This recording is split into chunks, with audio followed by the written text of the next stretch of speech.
January the 8th actually is the date of birth of some of the greatest rock music legends. Elvis Presley, David Bowie, Robbie Krieger, the guitarist of The Doors, just to name a few. And I had the opportunity to interview David Bowie's Piano Man in 2016, shortly after David had passed. And I'm always interested as a songwriter and as an artist in the so-called creative process.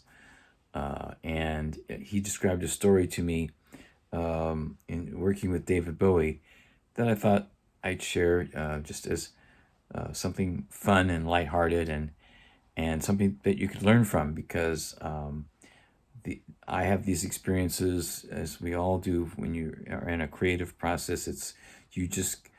It works so differently with each one of us, and yet it's always interesting. To me, it's a spiritual experience, and it's something that just kind of happens spontaneously, and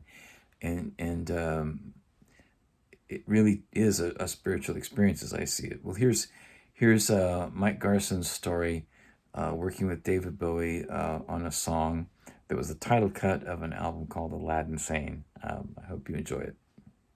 The first one was Aladdin Sane, right? That was the first one in 1973, and that was pure luck. I get a email every day from somewhere in the world regarding that album and that total track. Never understood why. I've played on thousands of tracks, hundreds of albums. That's the only one anyone talks about. So it must nothing to do with me, I guess. It was just the moment, the time, the zeitgeist, whatever. So the story of Aladdin Sane, how did that come together, that song? Well, I was in there to do an overdub, and there's a lot of this going on.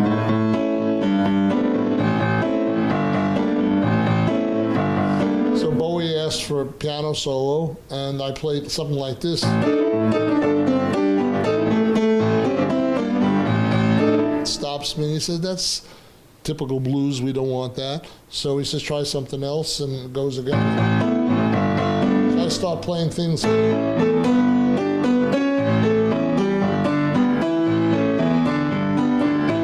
So playing Latin, these kind of things. And he said, "That's interesting." But he said to me, "I heard you played on the avant-garde scene in Manhattan, in New York, in the 60s. Can you do something like that?" And my remark, of course, is, "You don't want that. That's why I'm not working Saturday night, you know." He said, "Don't worry about it. Just do it." And it was one take, and then the band's doing this.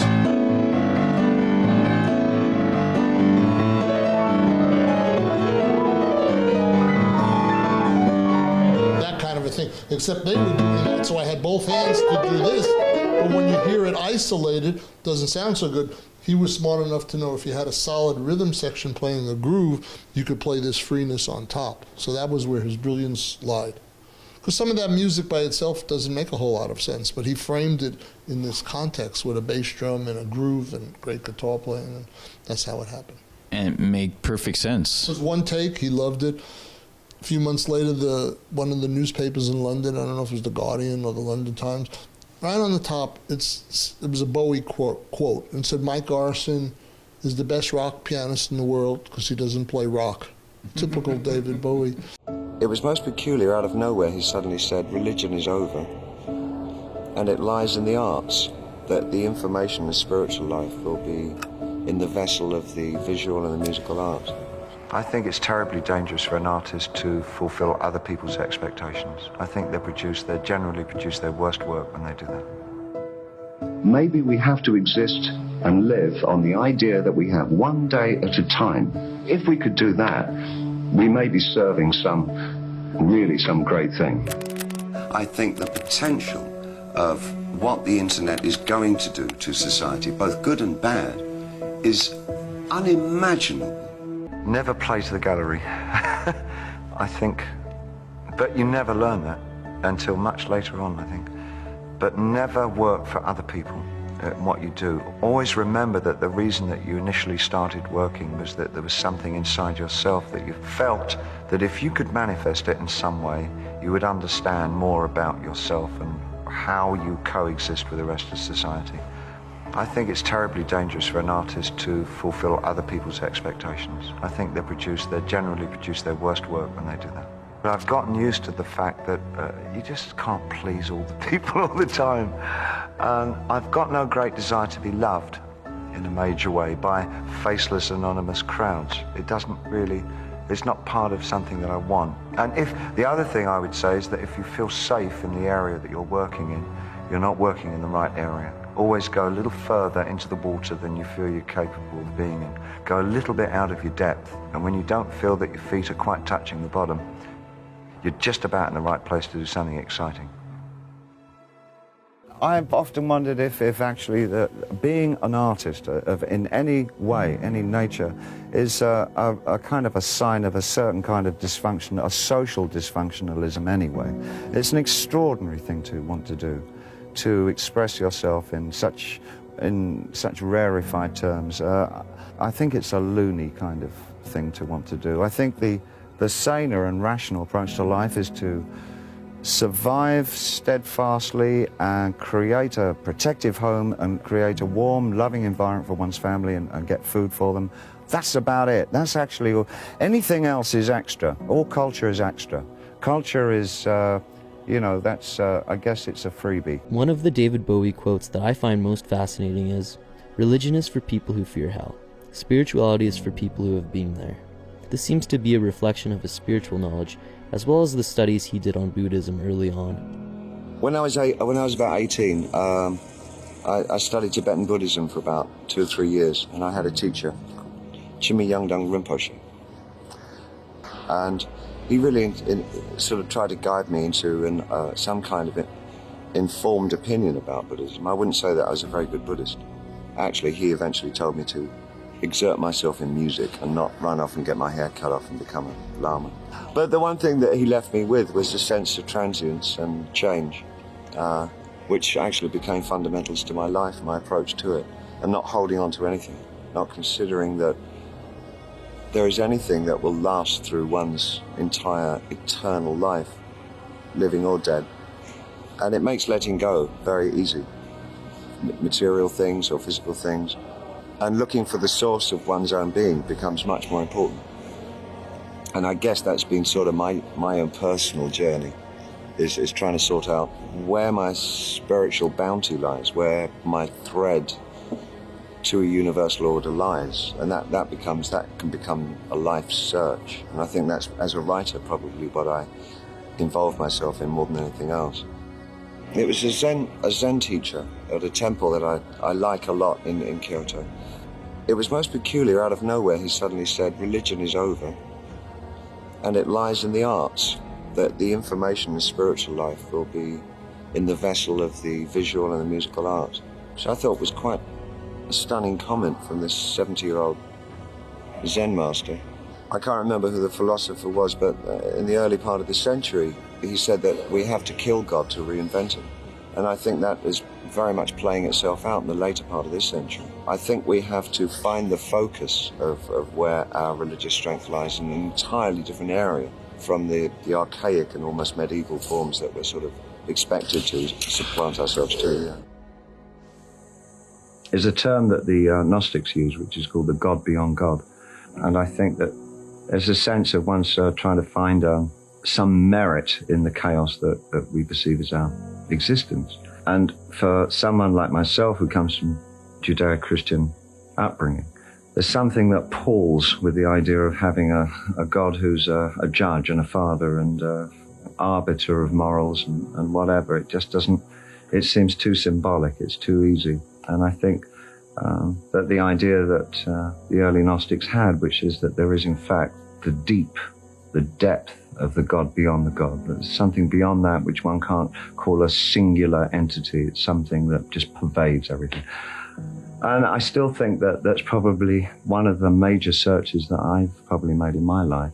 I'm not sure how close I ever got, but I know that it does occur to most of us, I think, who work in the arts or in writing or expressing oneself. When you're expressing oneself, you're also trying to express one's existence, so it's wrapped up in the same thing.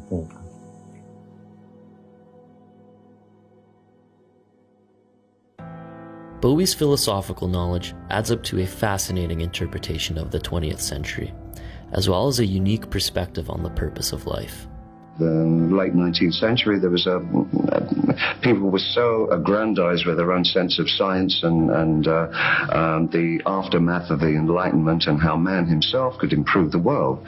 Then, of course, it led to things like Nietzsche saying God is dead, and it led to Einstein's discovery that time and space aren't what we thought they were, and Freud an understanding of another kind of human inside the human.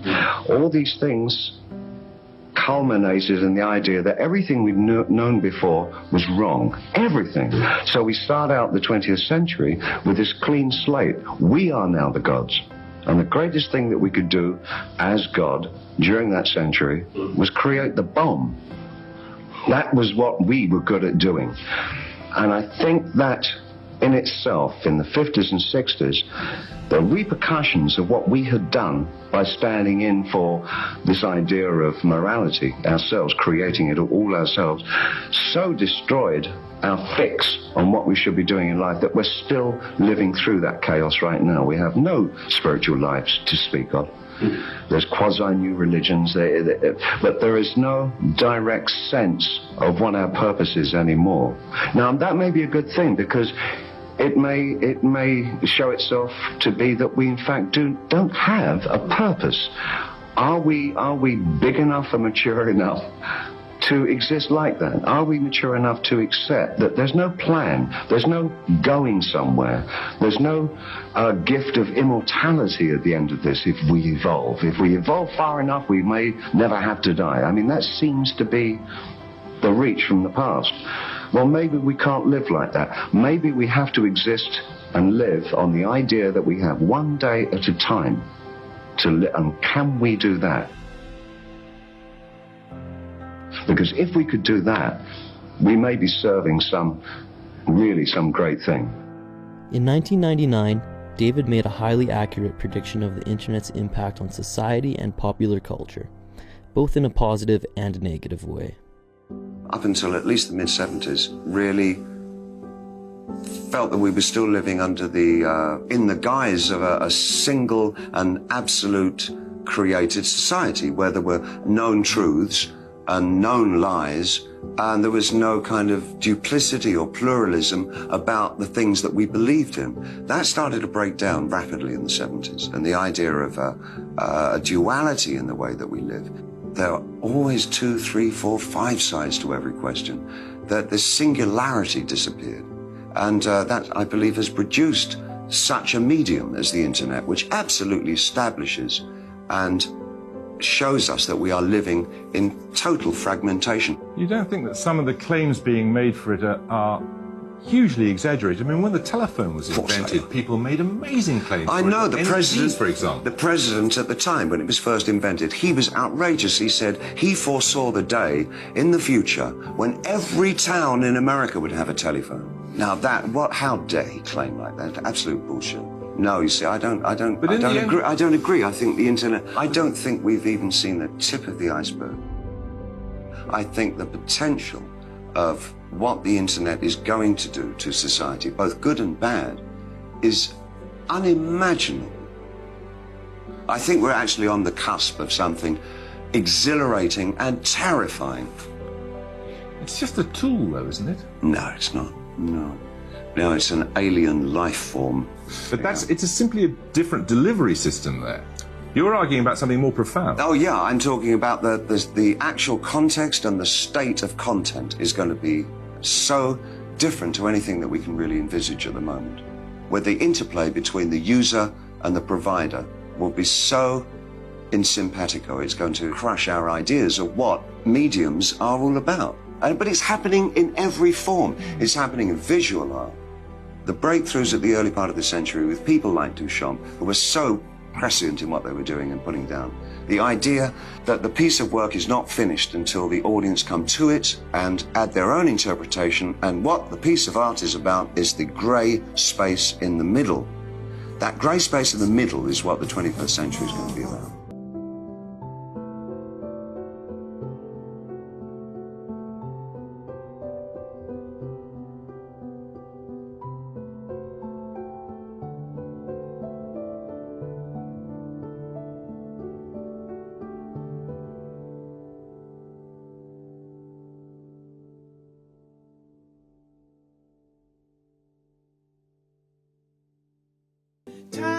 may change me, but I can't trace time.